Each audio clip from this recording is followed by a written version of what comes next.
Itachi Uchiha, one of the most mysterious and morally complex characters in Naruto, left an unforgettable mark on fans with his story of sacrifice, loyalty, and moral dilemmas. But what philosophy drove his actions? What guided him through choices that most would find impossible? Itachi's philosophy was rooted in the belief that the greater good must always outweigh personal desires. For him, the village's peace and safety were worth any cost, even the ultimate betrayal of his own clan. At just 13, Itachi made the decision to eliminate his entire family in order to prevent a civil war, a decision no child should ever face. His belief is perfectly captured in his words: "The one who is acknowledged by everyone becomes the Hokage." Itachi understood that true leadership was not about power, but about doing whatever was necessary to protect the people, even if it meant becoming the villain. To Itachi, peace wasn't something that came without conflict.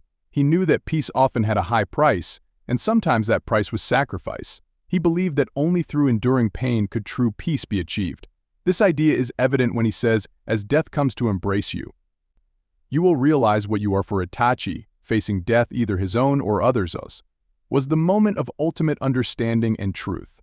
Sacrifice to him was the path to clarity. His decisions, as painful as they were, came from a desire to maintain stability, to ensure that the future generation wouldn't have to experience the horrors of war.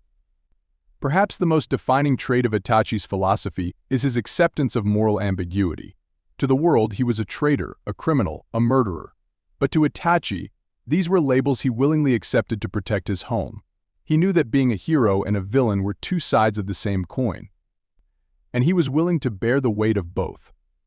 Itachi once said, "Everyone lives within their own subjective interpretation." He understood that reality, truth, and morality were never absolute. People would see him as a villain, and he accepted that judgment because it allowed the village to thrive. His selflessness came from his willingness to be misunderstood and hated, all for the sake of others. At the core of Itachi's philosophy was his love for his younger brother, Sasuke. Everything Itachi did, every sacrifice he made, was ultimately for Sasuke's future. But the way he showed that love was tragic. Itachi created a world where his younger brother would hate him, where Sasuke would seek revenge, and in that pursuit, Itachi hoped Sasuke would grow stronger. He believed that by becoming the object of Sasuke's hatred, he was giving him a purpose and a future. But underneath it all, his love for Sasuke never wavered. In one of his final moments, Itachi tells Sasuke, "No matter what you decide to do, I will always love you." His love, expressed through such painful actions, was unconditional. Itachi's loyalty to his brother, though tragic, defined his every move. Itachi Uchiha's philosophy teaches us that peace comes at a price, and sometimes that price is far greater than we can imagine. His story challenges us to question the very nature of good and evil, heroism and villainy, and asks how far we would go for the ones we love. In the end, Itachi once said, "Even the strongest of opponents always has a weakness, and perhaps his greatest weakness was his greatest strength, his love."